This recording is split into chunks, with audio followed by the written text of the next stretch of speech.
तो इसलिए देखिए हमारा पहला चैप्टर क्या है, वैद्युत आवेश तथा वैद्युत क्षेत्र। ये एग्जाम के पॉइंट से बहुत ही इंपॉर्टेंट चैप्टर है। हम बात करते हैं इस चैप्टर के, देखिए डेरिवेशन की बात करें, आपको छोटे क्वेश्चन भी हम आपको बताएंगे, ठीक। तो देखिए इसमें आपको सबसे पहले जो तैयार करना है, सबसे ज्यादा इंपॉर्टेंट इसमें है वैद्युत क्षेत्र की तीव्रता। क्या रखेगा इसमें आपको, वैद्युत क्षेत्र की तीव्रता। तीव्रता की आपको क्या रखना है, परिभाषा, मात्रक और विमा। ये आपका शॉर्ट क्वेश्चन बनेगा, ठीक। अब इसी से रिलेटेड हमारा एक आता है, इसमें हमें याद करना है, इसके दो टॉपिक हैं रेडिएशन के, अक्षीय स्थिति में, किस स्थिति भाई, अक्षीय स्थिति में वैद्युत क्षेत्र की तीव्रता, और दूसरा क्या हमारा निरक्षीय स्थिति में वैद्युत क्षेत्र की तीव्रता, ठीक। और किसके कारण होता है ये, वैद्युत द्विध्रुव के कारण, इसके हम वैद्युत द्विध्रुव। वैसे इसमें सबसे ज्यादा इंपॉर्टेंट क्या है भाई, अक्षीय है निरक्षीय थोड़ा कम है, तो आपको इस पर ज्यादा ध्यान देने की जरूरत नहीं, जितना बताने को उतना करिए, ठीक है ना। हमें क्या है, सबसे पहले इंपॉर्टेंट शॉर्ट क्वेश्चन क्या बनेगा आपका, वैद्युत क्षेत्र की तीव्रता, परिभाषा, मात्रक और विमा। दूसरा क्या बनेगा, अक्षीय स्थिति में वैद्युत क्षेत्र की तीव्रता, किसमें वैद्युत द्विध्रुव कारण। दूसरा चीज, कुछ लोग सोच रहे होंगे इसमें से कि सर कूलाम का नियम नहीं बता रहे हैं, तो हम आपको बता रहे हैं कूलाम का नियम कभी आएगा नहीं एग्जाम में, ये सुन लीजिए एकदम कान खोल कर भाई, कूलाम का नियम नहीं आना है आपके पेपर में, उतना इजी पेपर नहीं आता है, ठीक। तो जो बता रही वही आपको करना है। दूसरे इस लेसन में आपको क्या करना है, इसी लेसन में हमने क्या पढ़ा है भाई, गाउस की नियम पढ़ेंगे, याद होगा, गाउस की प्रमेय को या नियम को। गाउस की प्रमेय क्या आता है, इसका कथन, और क्या आपको तैयार करना है, उपपत्ति। क्वेश्चन कितने नंबर में आएगा भाई, 4 नंबर में। तो क्वेश्चन क्या आएगा, गॉस की प्रमेय क्या है, इसकी उपपत्ति भी कीजिए, कितने नंबर में आएगा, 4 नंबर, तो आपको ये तैयार करना है। दूसरा, इसके सिलेबस में आपके केवल दोनों प्रयोग बची हैं, और दोनों आपको तैयार करना बहुत इंपॉर्टेंट है। पहला है, अगर आपको ध्यान हो, अनंत लंबाई के सीधे आवेशित चालक तार के निकट वैद्युत क्षेत्र की तीव्रता यानी, ठीक। दूसरा क्या हमारे इसमें, अनंत विस्तार की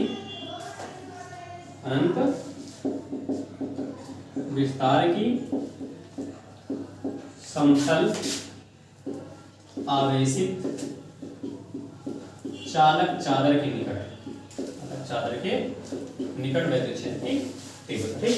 ये दोनों ही हमारे YouTube चैनल पर है, और हमारे चैनल में जाकर वीडियो वाले पॉइंट पर जाकर इसको देख सकते हैं। इन दोनों की वीडियो हमने आपको बना के दिया है, ये वीडियो हमने YouTube पर डाल रखा है, ठीक। अगर आपको और वीडियो चाहिए तो ये तक अभी तक जो बताया ये सब आप हमारे चैनल पर देख सकते हैं। आगे हम जो बता रहे हैं, अगर आपको चाहिए तो आप कमेंट बॉक्स में कमेंट करिएगा, ठीक। देखिए इसका क्या है, इसी लेसन में तो भाई हमारा पहला लेसन होता है समाप्त, आपको इतना ही इसमें याद करना है, ठीक। इसके बाद इसमें एक दो टॉपिक होते हैं जो शॉर्ट में बनता है, वैद्युत फ्लक्स। क्या रखेंगे आप, वैद्युत फ्लक्स। अब वैद्युत फ्लक्स में भी वही जितनी भी परिभाषाएं हैं, उनकी परिभाषा के साथ क्या याद करना है भाई, आपको याद हो, मात्रक और विमा याद रखना, ठीक। तो पहले लेसन हमारा इस पर समाप्त होता है, ठीक। अब हम बात करते हैं दूसरे लेसन की। तो हमारा दूसरा लेसन क्या है, दूसरा लेसन हमारा है स्थिर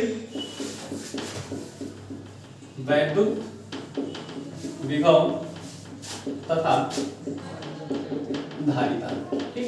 भाई देखिए हम आपको जो लेसन बता रहे हैं, ये एनसीईआरटी के अकॉर्डिंग बता रहे हैं।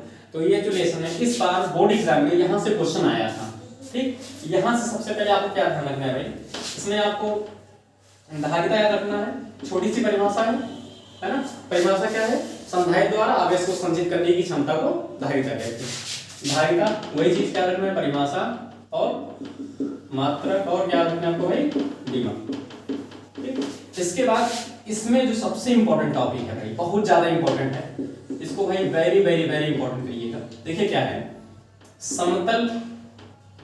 समांतर प्लेट संधारित्र, समांतर प्लेट संधारित्र की धारिता, समांतर प्लेट संधारित्र की धारिता मोस्ट इंपोर्टेंट है। इसमें फार्मूला आपको आता है C = K × A ε/d, ये फार्मूला आता है इसमें, है ना। बहुत इंपॉर्टेंट टॉपिक है ये, इस बार एग्जाम में जो आया था इसी से रिलेटेड है, वो भी क्वेश्चन यही रहेगा। क्वेश्चन कंफ्यूज करता है भाई आप लोगों को, समांतर प्लेट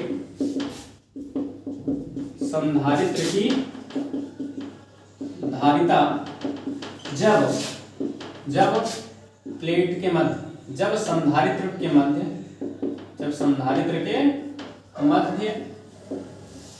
परावैद्युत पदार्थ आंशिक रूप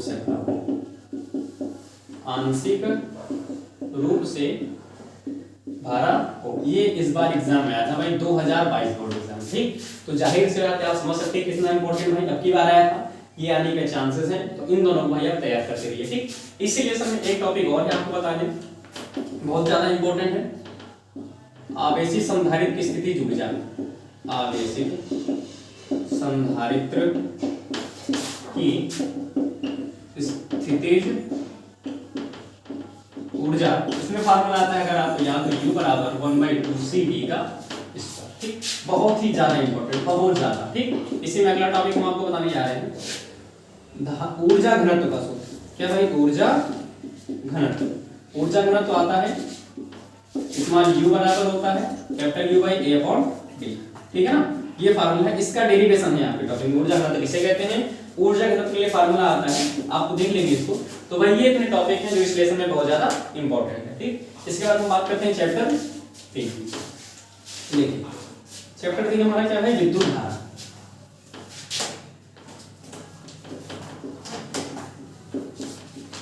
चैप्टर 3 क्या हमारा, विद्युत धारा।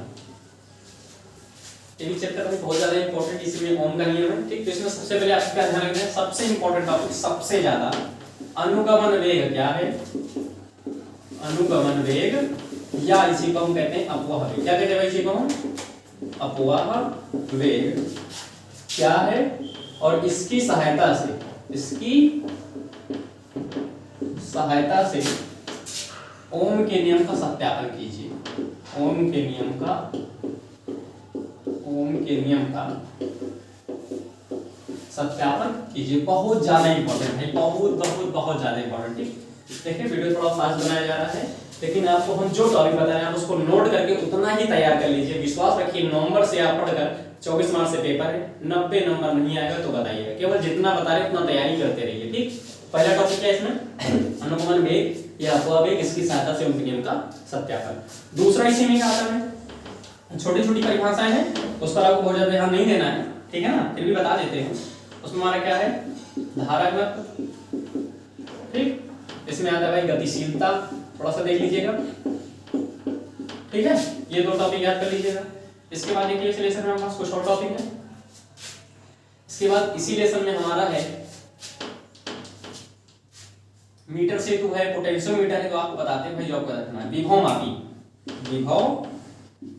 को हम क्या कहते हैं, पोटेंशियोमीटर। इसका आपको रचना, कार्यविधि और सिद्धांत तैयार करना है। उसके बाद इसके अनुप्रयोग है, इसके अनुप्रयोग से दो है, एक है आंतरिक प्रतिरोध ज्ञात करना। क्या भाई, आंतरिक प्रतिरोध ज्ञात करना, और दूसरा है विद्युत वाहक बलों की तुलना करना। विद्युत वाहक बलों की तुलना करना। इसमें भाई आपको ये नहीं तैयार करना है। ठीक है, इंपॉर्टेंट, लेकिन हम बता रहे हैं इस बार के लिए इंपॉर्टेंट नहीं है। आपको तैयार क्या करना है, आंतरिक प्रतिरोध तैयार करना है। क्या तैयार करना है भाई, आंतरिक प्रतिरोध कैसे ज्ञात करना है। ठीक, विभव मापी का सिद्धांत क्या है, कार्यविधि क्या है, रचना क्या है, बस की सहायता से क्या करते हैं, आंतरिक प्रतिरोध ज्ञात करने का सूत्र। इसके बाद इसका बहुत ही इंपॉर्टेंट, बहुत ज्यादा इंपॉर्टेंट भाई, ठीक है ना, बहुत ज्यादा इंपॉर्टेंट, व्हीटस्टोन सेतु। क्या रखना है आपको, व्हीटस्टोन सेतु। व्हीटस्टोन सेतु क्या है, रचना, कार्यविधि तैयार करना है भाई, बहुत ज्यादा इंपॉर्टेंट है। इसी में एक और आ जाता है भाई, मोस्ट इंपॉर्टेंट। अगर आप ये लेसन तैयार कर रहे हैं, अगर आप ये नहीं तैयार करते तो आपका लेसन तैयार करना बेकार है। सबसे इंपॉर्टेंट क्या है, किरचॉफ के नियम। आपको पता है कितने नियम है इनके, दो नियम। पहला नियम क्या होता है, संधि का नियम। कौन सा नियम भाई, संधि का नियम। दूसरा क्या हमारा, बंद पाश का नियम। अगर आपको ये सब टॉपिक की वीडियो चाहिए तो आप हमें कमेंट कर सकते हैं, आपको इसके बारे में वीडियो देते हैं।